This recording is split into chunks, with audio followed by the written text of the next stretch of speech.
Hello बच्चों, कैसे हैं आप बच्चों। आज हम पढ़ेंगे कक्षा 7 सामाजिक अध्ययन के अंतर्गत सामाजिक एवं राजनीतिक जीवन विषय का पहला अध्याय समानता।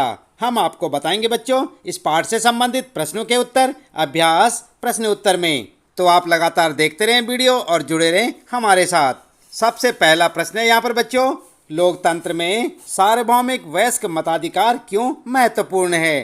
तो जानते हैं आपने पाठ में पढ़ा होगा, नहीं जानते चलिए कोई बात नहीं, उत्तर में देख लेते हैं। उत्तर लिखेंगे लोकतंत्र में सार्वभौमिक वयस्क मताधिकार का महत्व और हेडिंग डालकर लिखें बच्चों। नंबर 1, सार्वभौमिक वयस्क मताधिकार भारत के सभी नागरिकों को प्राप्त है। ठीक है। नंबर 2, सार्वभौमिक वयस्क मताधिकार का विचार समानता के विचार पर आधारित है, क्योंकि यह घोषित करता है कि देश का प्रत्येक वयस्क स्त्री हो चाहे पुरुष, उसका आर्थिक स्तर या जाति कुछ भी क्यों न हो, एक वोट का हकदार है। ठीक है। अगला लिखेंगे तीसरा पॉइंट यहाँ पर, सार्वभौमिक वयस्क मताधिकार के माध्यम से भारत का प्रत्येक नागरिक अपने प्रतिनिधियों का चुनाव स्वयं करता है। ठीक है बच्चों, और आपके पहले प्रश्न का उत्तर हो जाएगा। दूसरा प्रश्न है यहाँ पर आपका, बॉक्स में दिए गए संविधान के अनुच्छेद 15 के अंश को पुनः पढ़िए और 2 ऐसे तरीके बताइए जिनसे यह अनुच्छेद असमानता को दूर करता है। तो बच्चों ये बॉक्स आपको कहाँ मिलेगा देखने को, आपकी पाठ्य पुस्तक में। ठीक है। उत्तर आप लिखेंगे अनुच्छेद 15 के द्वारा असमानता को दूर करने के तरीके और हेडिंग डालकर लिखें। नंबर 1, राज्य किसी नागरिक के विरुद्ध केवल धर्म, मूल वंश, जाति, लिंग, जन्मस्थान या इनमें से किसी के आधार पर कोई भेद नहीं करेगा। ठीक है। दूसरा लिखेंगे, कोई नागरिक केवल धर्म, मूल वंश, जाति, लिंग, जन्मस्थान या इनमें से किसी के आधार पर किसी व्यक्ति को दुकानों, सार्वजनिक भोजनालयों और सार्वजनिक मनोरंजन के स्थानों में प्रवेश करने से वंचित नहीं कर सकता। साथ ही पूर्णतः अथवा अंशतः राज्य निधि से निर्मित कुओं, तालाबों, स्नान घाटों, सड़कों और सार्वजनिक समागम के स्थानों के उपयोग पर प्रतिबंध नहीं लगा सकता। ठीक है। तो इस प्रकार से आप लिख सकते हैं अपने दूसरे प्रश्न का उत्तर। तीसरा प्रश्न है बच्चों, कानून के सामने सब व्यक्ति बराबर हैं। इस कथन से आप क्या समझते हैं, आपके विचार से यह लोकतंत्र में महत्वपूर्ण क्यों है। तो क्या समझते हैं आप बच्चों, क्यों महत्वपूर्ण है। उत्तर में आप लिख सकते हैं, कानून के समक्ष सभी व्यक्ति बराबर हैं, इससे तात्पर्य है कि, और हेडिंग डालकर लिखेंगे नंबर 1, कानून के समक्ष सभी व्यक्ति समान हैं, चाहे वह भारत का सबसे बड़ा पद राष्ट्रपति का हो या एक सामान्य नागरिक का। सभी को एक तरह के अपराध के लिए एक ही तरह के दंड देने का प्रावधान है। ठीक है।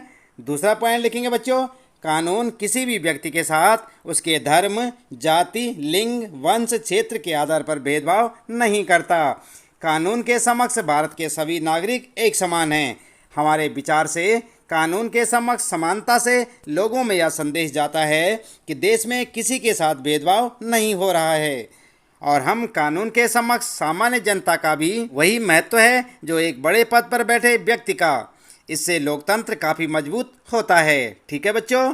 अगला प्रश्न है चौथा, भारत सरकार ने 1995 में विकलांगता अधिनियम स्वीकृत किया था।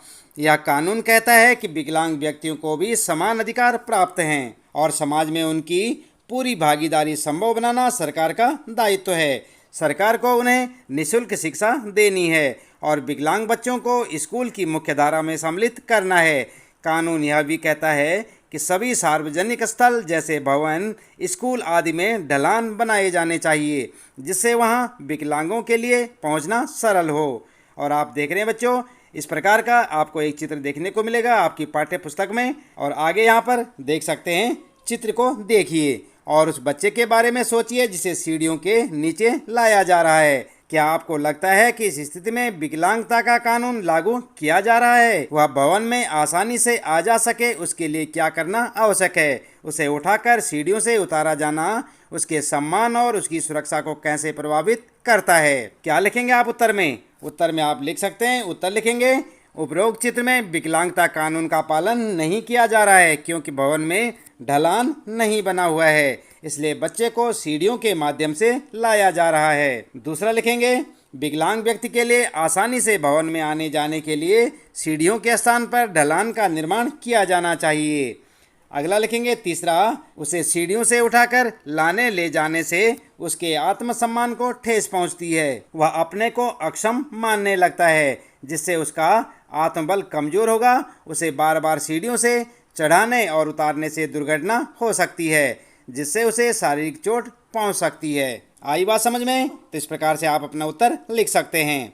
इस प्रश्न के साथ ही बच्चों इस पाठ से संबंधित प्रश्नों के उत्तर यहाँ पर समाप्त होते हैं। उम्मीद है कि आपको अच्छे से समझ आए होंगे और हर रोज इसी प्रकार कक्षा 7 सामाजिक अध्ययन के सभी विषयों के सभी पाठों के प्रश्न उत्तर जानने के लिए आप लगातार देखते रहें वीडियो, जुड़े रहें हमारे साथ। और यदि आप चैनल में पहली बार आए हैं तो चैनल को सब्सक्राइब अवश्य कर दें, बेल आइकन भी दबा दें बच्चों, ताकि आपको आने वाली प्रत्येक पाठ की वीडियो की नोटिफिकेशन मिलती रहे। मिलते हैं अगली वीडियो में नए पाठ के कुछ नए प्रश्न उत्तरों के साथ।